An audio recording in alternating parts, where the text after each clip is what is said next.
ભાઈઓ અને બહેનોને વિનંતી કરીએ કે જેવી રીતે આપણે ઘરે આવેલા મહેમાન કદાચ ઘરે જતા હોય તો આપણે ઘરમાંથી બહાર નીકળવું પડે, દરવાજા સુધી વરાવા જવું પડે, અને એટલે સુધી આપણીથી ના જવાય. એટલે મહેમાનને એવું નક્કી થાય ભાઈ હગો છે ખરો પણ ચડેલો છે, થાય કે ના થાય. એટલે સરસ રાહુલભાઈએ આગળ વાણીમાં સરસ જ્યોતિ પ્રકાશની પહેલા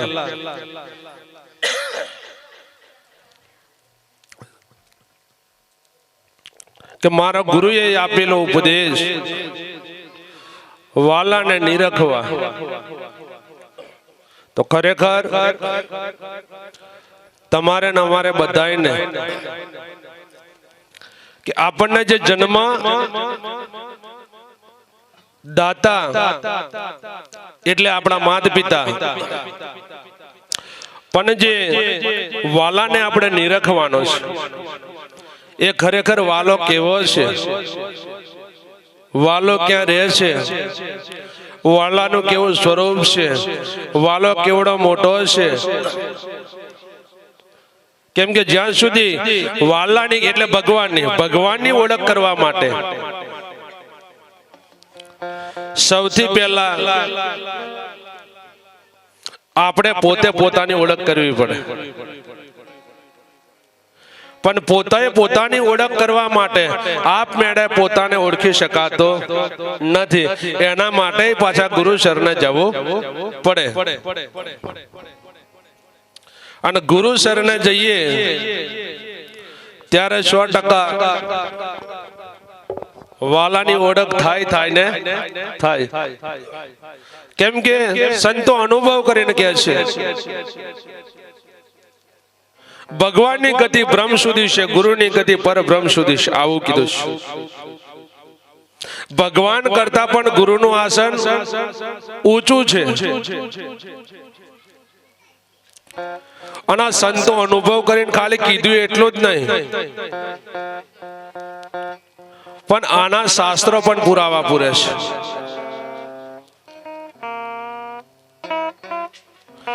બાકી ઘરની અંદર ઊંડા જોવા જઈએ બાપ તો ભક્તિ સફળ કરવી હોય, ભક્તિ પાર પાડવી હોય, પરિવારને સદમાર્ગે દોરવો હોય તો સૌથી પહેલા ઘરની અંદર જે વડીલ હોય ને એને સુધારવાની જરૂર. બરાબર? કેમ કે મકાન ગમે એટલું મજબૂત બનાવવું હોય સૌથી પહેલો પાયો મજબૂત જોઈએ. પાયો મજબૂત હશે તો સાહેબ 10 માળ ચડવું હોય તો ચડાય, પણ જો પાયામાં કચાશ હોય નહીં તો. એક સંત હતા, સંત અવારનવાર ગુરુ મહારાજ જોડે, જેમ અમારા ઉદયસિંહભાઈ ફરે એમ કાયમ માટે ગુરુ મહારાજ જોડે ફરતા. અને ગુરુ મહારાજ જોડે જે ફરતા એ થોડા બિચારા ગરીબડા હતા, પરિસ્થિતિમાં નબળા. એટલે ગુરુ મહારાજ ને એક દિવસ એવી ભાવના થઈ ગઈ કે સદાય માટે મારી જોડે સદાય કાયમ માટે ફરે તો લાઈને એ પરિસ્થિતિ વાળો છે, મારે 3 દિવસ માટે જાત્રા કરવા બહાર જવું છે, તો મારી જોડે પારસમણી છે. એ પારસમણી ભગત ને આપી દઉં અને કહી દઉં, ભગત ને આપીને કીધું બેટા 3 દિવસ માટે મેં જાત્રા કરવા માટે જાઉં છું, માટે તને પારસમણી આપું છું બેટા. એ પારસમણી જોડે મેં લઈને જાઉં તો મારા જીવનું જોખમ બને, એટલે તને આપું છું. એટલે શિષ્યએ પૂછ્યું કે બાપુ આ પારસમણીને મારે શું કરવાનું?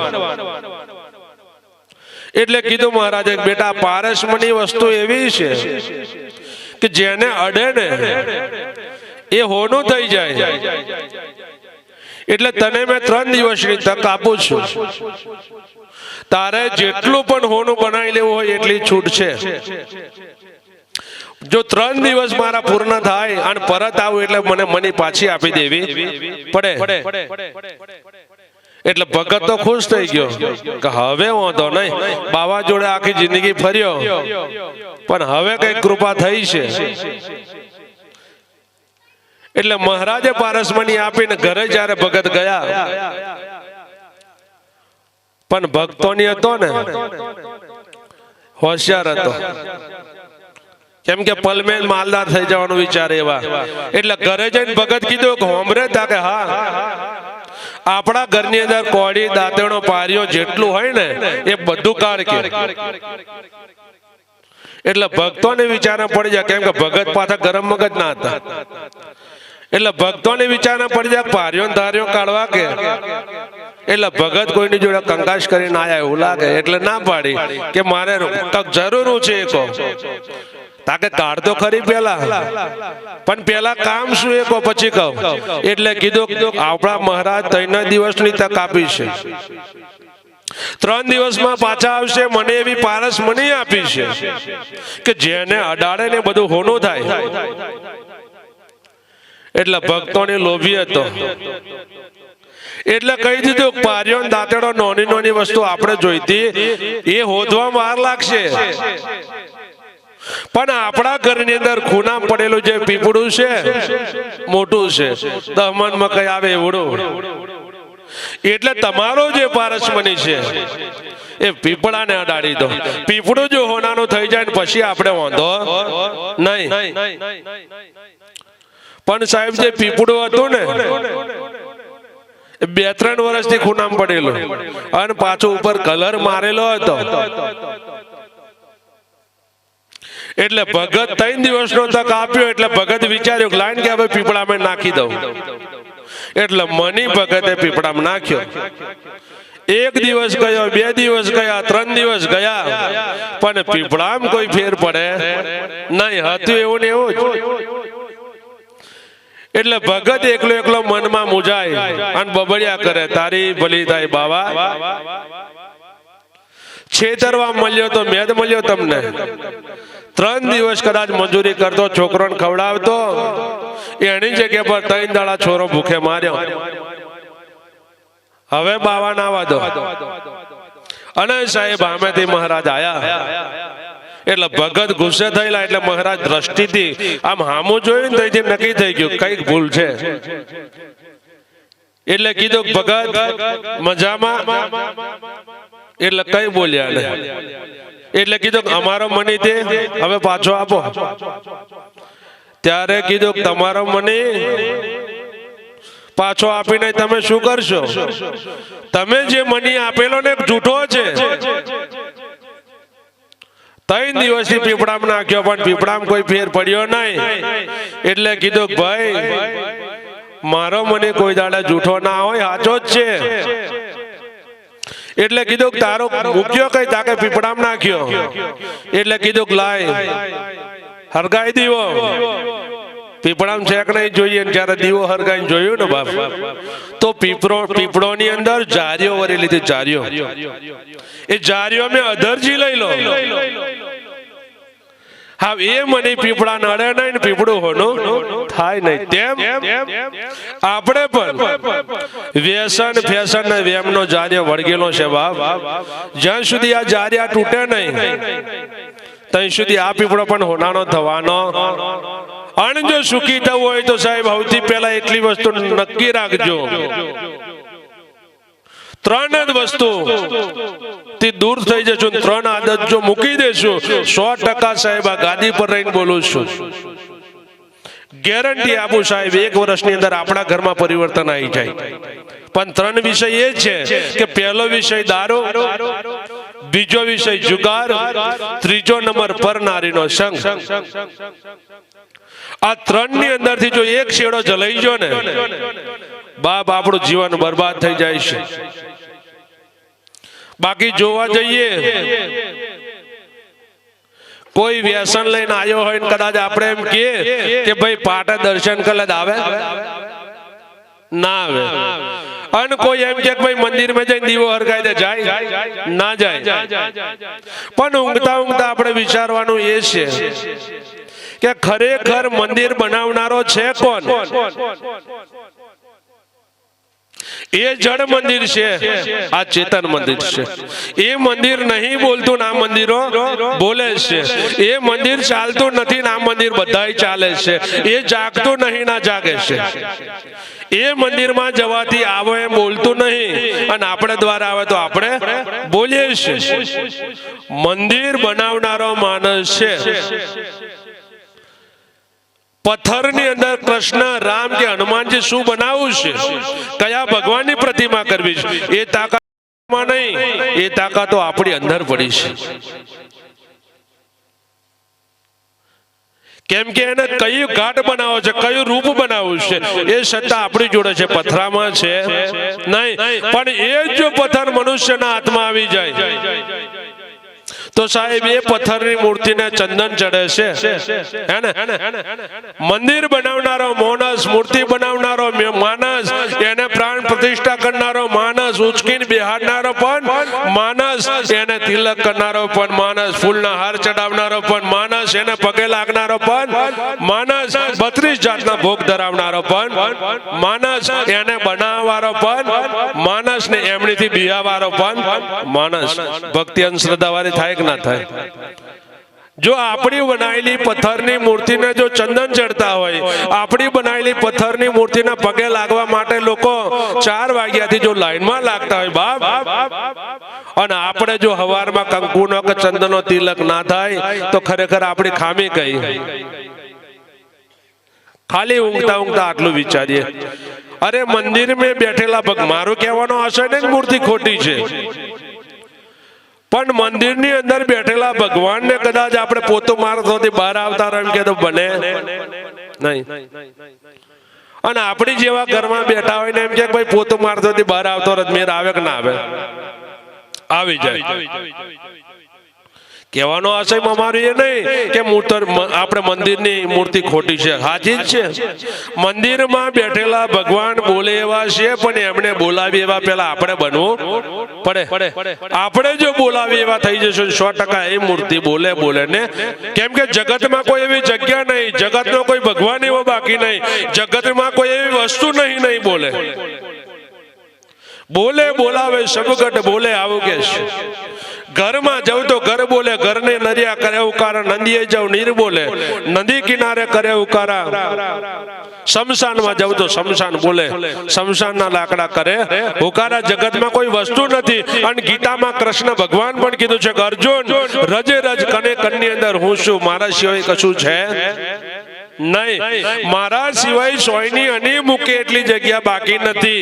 એનાથી નક્કી થાય કે પથ્થરની મૂર્તિ ભગવાન છે ને છે, પણ જેવી જેની દ્રષ્ટિ એવું દેખાય. આપણે કદાચ પથ્થર જોવાનો ભાવ રાખીને જોઈએ તો સાહેબ એ પથ્થર છે, અને ભગવાન જોવાનો ભાવ રાખીને જોશું તો એ ભગવાન છે ને છે. આપણે કઈ દ્રષ્ટિથી જોવું? આપણે જેવા હશે ને એવું હામું દેખાશે. ચોર હોય ને એને બધા ચોર દેખાય, કોઈની પર એને વિશ્વાસ આવે, અને જેવો જેનો વિષય ને એવી વાત, જેવો વિષય એવી વાત. આગળ મહારાજ કીધું ને, જેવાનો સંગ કરે એવા થવાય. 100% જેવાનો સંગ કરે એવા થવાય. પણ આપણે સંગ કેવાનો કરવાનો આપણે પણ નક્કી રાખવું પડે ને પડે. બાકી હરિ તારા નામ 1000 કયા નામે લખું કંકોત્રી, કોઈ તને રામ કહે, કોઈ કને શ્યામ કહે, કોઈ કહે ગિરધર ગોપાલ. પણ હરિના એટલા નામ 1000 નહીં બાપ. આપણે 1000 નામ બનાવવા હોય તો થાય એવો છે, પણ આ મનુષ્ય જન્મ મેં આ જ અવતારે. બાકી ગધેડા કદાચ ગાય બનવું હોય ને મેર આવે નહીં. અને માણસ ને નામ કદાચ વિપુલભાઈ હોય ને, એ નામ સાહેબ વિપુલભાઈ બાદ થઈ જાય, ભગત નામ લાગી જાય. આજે રાહુલભાઈ એમ ચહેરાથી આપણે ઓળખીએ, પણ નામ ઓળખીએ ને એ તો કે પાટની અંદર પ્રોગ્રામમાં ગયેલો એ ભગત આવેલો કઈ ભજન બોલ્યો છે, હે ને? માનસ જાત નાસ્તી નહીં, પણ કર્મથી જ ઊંચું રહેવું પડે. પછી જાતના આપણા ક્ષત્રિય કેવી વાત, અમે ક્ષત્રિય કુળનો બાર્યો છું, અને હું જેમ છાકીને કદાચ શેરીઓ ગબડે તો ખરેખર ક્ષત્રિય કહેવાય. ના ખોટું લગાડતા ના, જે સત્ય હકીકત કહું છું. આપણે ક્ષત્રિય છે બાપ, આપણે ધર્મનું રક્ષણ કરવા વાળા છે, આપણને શોભે નહીં. દારૂ બનાવેલો ખરો પણ દાનાઓ પીધેલો, દેવો નતો પીધો. અને દેવો માટે તો અમૃત બનાવેલો. અને ટ્રાય મારજો, 3 પીપળો મેલજો, એક દૂધનું, એક ઘીનું અને એક દારૂનું. બોલો પહેલું કયું પીપળું ખાલી થાય? સાહેબ કયું થાય બજારમાં મેલે? અરે ઘી તો પીપળું સાહેબ 4 મહિને ના વેચાય. અને દારૂ બપોર જ ખલાસ. વાત સાચી ને? બપોર ના આવે બાપ. એટલું જે આપણે નહીં જીવન જરૂરિયાત એ પકડાઈ ગયું છે. પણ એટલું નક્કી રાખજો સાહેબ, વ્યસન ફેશન ની અંદર આપણું જીવન બગડે છે, પણ આપણા પરિવારનું બગડે છે, આપણી હાથ પેઢી ડૂબે છે. પરિવારને ડારે પછી આપણે પાછા કહેવાનું મહારાજ જોડે જઈ, મહારાજ મારા છોરાનું લગ્ન થાય એવું કઈ કરી આલો ને, એમ કે ગ્રહ નડે છે. પણ દારૂથી મોટો કોઈ ગ્રહ નહીં. અને ગવર્મેન્ટ નોકરી વાળો કોઈને ગ્રહ નડતો હોય મને કહો છે દાખલો? ગવર્મેન્ટ નોકરી શિક્ષક ની કરે ને એને ગ્રહ નડ્યો, પોલીસમાં નોકરી કરે ગ્રહ નડ્યો છે દાખલા? સિટી માં કોઈને ગ્રહ નડ્યો છે? હા, એટલે આપણી આદત જ મોટો ગ્રહ. એટલે હંમેશની અંદર માટે આદત તમારે મારે સુધારવાની જરૂર છે. કહેવાનો ભાવ બહુ છે, પણ સમય અનુસારી પરમાત્મા વિદાય લેવાની બિલકુલ તૈયારી કરી છે. કદાચ મારી વાણી કદાચ કર્કશ છે, મારી વાણી કડવી છે. લીમડો કડવો હોય પણ છોયણો કડવો લાગે નહીં. ગાય કદાચ મેંડી હોય પણ દૂધ મેંડું નીકળે નહીં. રકાબી ગુબાયેલી હોય પણ ચા કોઈ દન ગુબાય નહીં. એટલું નક્કી રાખજો.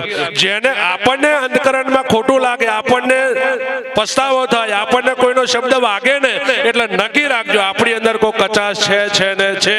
આપણે આપણી ભૂલ શોધી નાખજો. હુથાર જ્યારે રંધો મારે સાહેબ ટેકરો જ છોલાય, હરખું કોઈ દાડે છોલાય. હા, એટલે આપણને કોઈક શબ્દ ગોકાય ને એટલે નક્કી રાખવાનું મારામાં કોઈક ભૂલ છે હજુ. અને જે દાડે પોતાને પોતાની ભૂલ મળી જશે ને, તો સાહેબ 100% એને ચંદન ચડેવો થશે ને થશે.